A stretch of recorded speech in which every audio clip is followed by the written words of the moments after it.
The story begins with the Moss family, a family where every man looks like he just walked out of a photo shoot. It's like God himself took extra time to sculpt them. The eldest son, Okus Moss, is a total social media celebrity. Millions of followers, thousands of girls obsessed with him. Online, he's known as the love guru. Then there's his dad, Parker Moss, nicknamed the Heartbreaker. Back in his youth, he dated, let's just say, over 1,200 women until he finally met Jessica, a woman so beautiful and unique that even her tiny, soft mustache made her stand out in the most charming way. But the real heart of our story is the youngest son, Colleen Moss. He's not just handsome, he's dangerously handsome. Whenever he steps outside, girls literally lose their minds. Some faint, some start acting weird, and a few even get nosebleeds just from seeing him. Yeah, it's that bad. At this point, the Moss family had accepted that being ridiculously good-looking was basically their destiny. But for Colleen, life wasn't that easy. Every girl he met fell for his face, not his heart. And what he really wanted was someone who'd love him for who he truly was inside. So he stopped going out altogether. Even though he was smart, like really smart, he refused to go to school. No friends, no social life, just him, his video games, and his pet fish he'd talk to like old buddies. His parents and Okus were starting to worry that his loneliness might drive him a little crazy. Okus joked, maybe we should just get him a cat, but Jessica sighed. It's not that simple. He needs to go out, meet people, learn how to live a normal life. Parker added, I've tried everything, sports, clubs, even competitions, but he refuses to leave the house. Okus smirked, I even tried setting him up with my girlfriend's sister. Didn't work either. So he finally asked, dude, what kind of girl do you want? Colleen thought for a moment and said, she should be cute, kind, understanding, and most importantly, she shouldn't like me at all. Okus was speechless. How was he supposed to find a girl who didn't like his insanely handsome brother? After failing every trick in the book, Jessica came up with a plan. She said, we'll stage a little drama, we'll pretend we're broke, that we can't afford his homeschooling anymore. That night, when Colleen walked into the kitchen for some water, he overheard his parents acting out the plan. Jessica said, we just don't have enough money for Colleen's homeschooling. The tuition for his last semester is too expensive. From now on, we'll have to sell our stuff and live on eggs and lentil soup. Hearing this, Colleen's heart broke. Tears filled his eyes. The next morning, he came to his parents and said, I'm so sorry. I've caused you too much trouble, but you don't have to sell anything because I'll go to school. Everyone was thrilled, but then he added, I'll only go if it's a boys-only school, no girls. The family exchanged glances and but agreed. At least he was finally stepping out into the real world.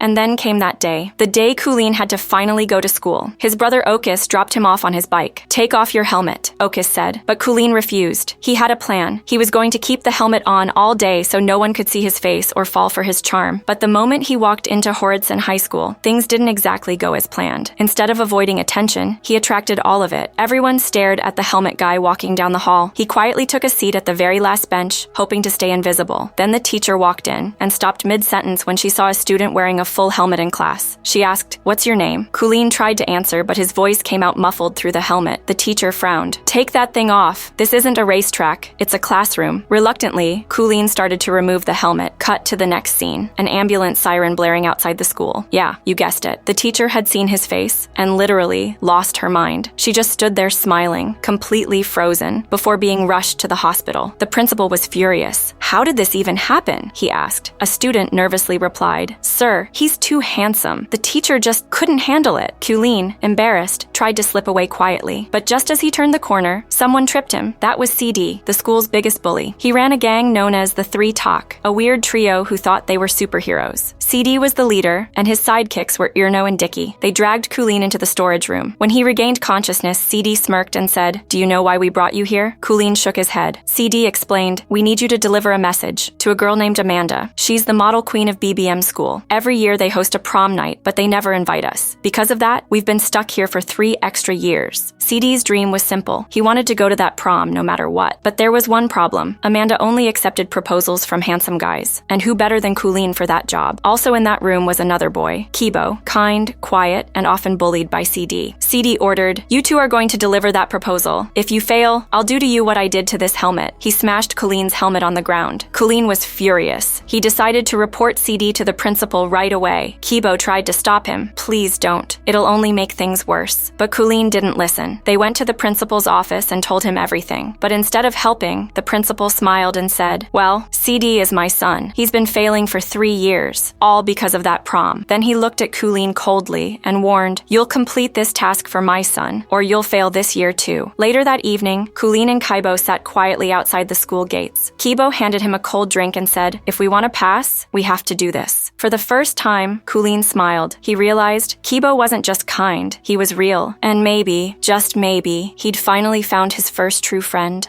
The next day, Colleen and Kibo finally arrived at Brain Beauty Manor, BBM school, a place known for its rule, no boys allowed. But the moment they stepped through the gates, something strange happened. The girls there could literally smell that a boy had entered the school, and within seconds, every single student ran out to see him. At first, they all laughed. "Who's this weird guy hiding in a helmet? This is a girls' school. Ugly boys aren't allowed here." They surrounded him, demanding, take off your helmet." Slowly, very slowly, Colleen removed it, and in that instant, the world seemed to stop. His unreal charm exploded like a shockwave. The girls gasped, blushed, and then chaos broke out. The next scene cuts to a massive explosion effect, followed by breaking news on TV. A reporter said dramatically, "Dozens of girls have fainted and suffered nosebleeds after seeing a boy too handsome to handle. No one in history has ever witnessed such a face." And from that day, the world began calling him too handsome to handle, a boy so beautiful that no girl could survive his charm. Meanwhile, we meet Amanda, the most beautiful girl in BBM school, a top model, and the reigning queen of beauty. While getting ready for her photo shoot, she sees Colleen's face on the news. A confident smile appears on her lips. She whispers, "Finally, someone who's worthy of me. No matter what, he'll be mine." But outside Colleen's house, chaos continued. Thousands of girls gathered, desperate just to see him. The Moss family didn't waste the opportunity. Parker set up a ticket counter, charging people to visit Colleen's childhood home. Jessica even started giving house tours. The family made a fortune off Colleen's fame. Colleen, however, was devastated. Watching the news, he realized his family had been using him. It broke his heart. Just then, some girls spotted him on the street. Colleen ran across rooftops, through alleys, until he finally collapsed on a building's edge, lost and heartbroken. At that very moment, his brother Okus called him. But when Colleen saw the crowd still swarming around their house, he said quietly, "You betrayed me," and hung up. Tears filled his eyes. He looked down from the rooftop and made a painful decision. He was ready to end it all. But just as he stepped forward, a voice shouted, "If you're gonna die, fine, but don't do it in front of me." He froze. It was a girl, calm, serious, and totally unaffected by his charm. Her name was Rere. Colleen stared at her, stunned. His charm didn't work on her, not even a little. He asked softly, "Don't you feel anything when you look at me?" Rere frowned. "Are you crazy?" Then she simply walked away. But Colleen stood there, heartbeat racing. For the first time, he felt something real, something he'd never known before. Love. The next day, Colleen went to stay with Kibo. Kibo's grandma welcomed him warmly. "You can stay here as long as you want, dear." Later, both friends returned to BBM school to meet Amanda. They handed her CD's proposal file. Amanda pretended she wasn't impressed. But the moment Colleen walked away, her nose started bleeding too. Meanwhile, Colleen spotted Rere again, his crush, but the other girls surrounded him, making it impossible to reach her. Days later, Kibo and Colleen were hanging out, laughing together, finally becoming real friends. Kibo told him he liked a girl who worked at a small shop nearby. When they went there, Colleen froze. The girl was Rere. Kibo introduced them cheerfully, and as Colleen watched the two talking, laughing, and sharing dinner together, he felt something twist inside his chest, because the girl he was falling for was already in someone else's heart. As days passed, something began to change in Colleen's heart. Every time he saw Rere with Kibo, he felt a strange pain inside. He couldn't sleep at night. That's when he thought maybe his brother Okus could help. After all, Okus was the self-proclaimed love guru of the family. So Colleen secretly scheduled a meeting with him through his love website. The next day, they met at a restaurant. Okus was overjoyed. Tears of happiness filled his eyes. He had always dreamed of the day he could finally give his little brother love advice. Their parents were there too, and Colleen forgave them, because deep down, he realized if they hadn't sent him to school, he would have never met Rere. Later, while shopping for groceries, Okus started giving him lessons. Love Tips 101. He told him how to talk, how to smile, how to win a girl's heart. But as Colleen listened, a darker thought crossed his mind. If he could just get Kibo out of the picture maybe, Rere would finally fall for him. Soon after, something big happened. Amanda, the queen of BBM school, showed up at their campus. Every guy went crazy seeing her, but Amanda walked straight up to Colleen, smiled, and handed him a birthday invitation, along with a brand new iPhone. That night, Kibo, Rere, and Colleen went to a club together. Colleen tried to bond with Rere, but she only cared about Kibo. She laughed, she sang, she smiled, only for him. Watching them together, Colleen's jealousy started burning inside. Later, when Kibo stepped away, Colleen asked quietly, "Do you like Kibo?" Rere quickly denied it, but when Colleen told her that Kibo actually liked Amanda, her face fell silent. In that moment, Colleen realized Rere did love Kibo. That night, Colleen's heart broke again. He felt lost, desperate, so he came up with a plan plan. He called Amanda and asked for her help, and Amanda, always ready for drama, said yes. The next evening, the grand birthday party began. Amanda's mansion was glowing with lights and music. Everyone was there, and soon, Colleen and Kibo arrived too. Amanda greeted them with a charming smile, and then, just as planned, she began acting like she was in love with Kibo. She took his hand, led him away, and right there, she kissed him. Rere, who had just entered the party, saw everything. Her heart shattered. Tears filled her eyes as she turned and ran out. Colleen followed her, calling out, "Rere, please listen to me." Rere stopped and said angrily, "I thought Kibo was different. He wasn't like the other guys who only care about looks, but I was wrong. They're all the same." Colleen saw his chance. He took a deep breath and said, "I'm not like them, Rere. I love you." But Rere shook her head. "I've only ever seen you as a friend," she said softly, and walked away. Colleen stood frozen. He had lost his love, and betrayed his best friend to get it. Meanwhile, CD and his gang had also snuck into the party. When CD saw Amanda kissing Kibo, he lost it, because deep down, CD was in love with Amanda too. He cornered Kibo in the parking lot and started beating him brutally. Colleen saw it happen, but he was too scared to interfere. Guilt consumed him. Later, he took Kibo home, where Kibo's grandma gently tended to his wounds. Kibo silently took out an old collectible card, something Colleen had wanted since childhood, and handed it to him. In that quiet moment, Colleen realized Kibo truly saw him as his best friend, and that made the guilt even heavier. So Colleen confessed everything: the plan, the kiss, and the betrayal. Kibo's face went pale with anger. He shouted, "If you had just told me you liked Rere, I never would have stood in your way. But you lied. You used me. That's on me, forever calling you my best friend." His voice trembled as he added, "Get out of my house, and don't ever show me your face again."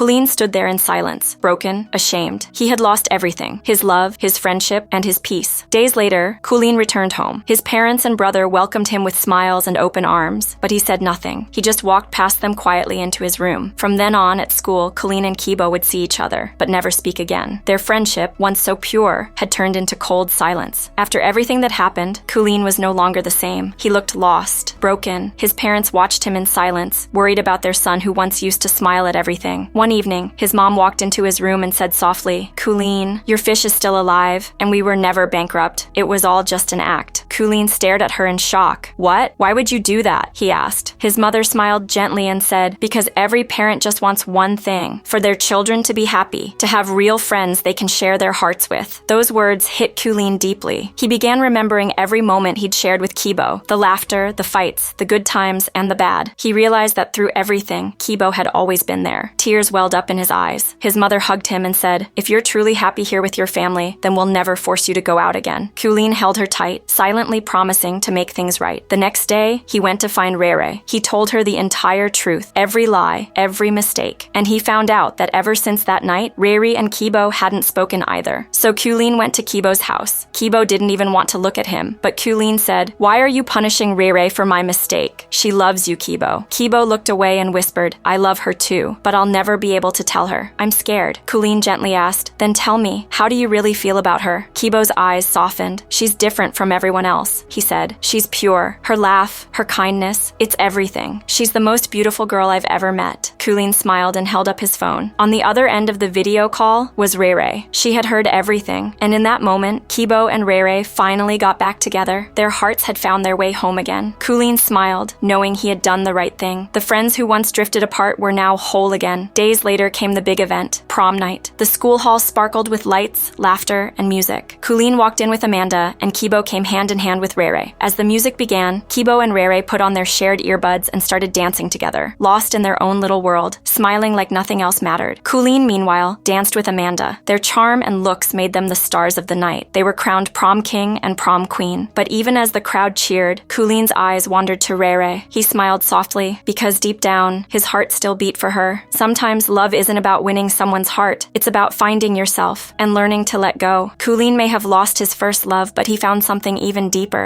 true friendship. If this story touched your heart, don't forget to hit subscribe, share it with someone who believes in real love, and I'll see you in the next one.